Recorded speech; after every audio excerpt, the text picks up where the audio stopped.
Syederalun 100 becak motor di Banda Aceh memodifikasi bahan bakar dari sebelumnya menggunakan bensin menjadi bahan bakar gas.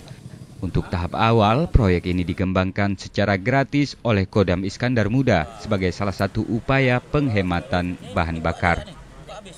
Para teknisi yang juga prajurit Kodam Iskandar Muda ini mengganti setiap komponen pendukung pada motor untuk kemudian bisa digunakan dengan bahan bakar gas.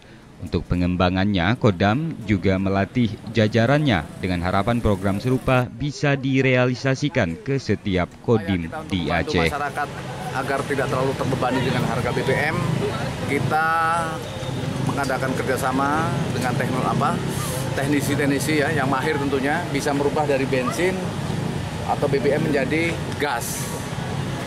Penghematannya adalah 1 banding 1 liter 12 liter, ya bisa 600 kilo per galon per 3 kilo.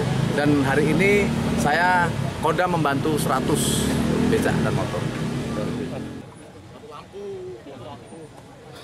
Dari Banda Aceh, Reza Munawir, Mursal Ismail, Serambi On TV.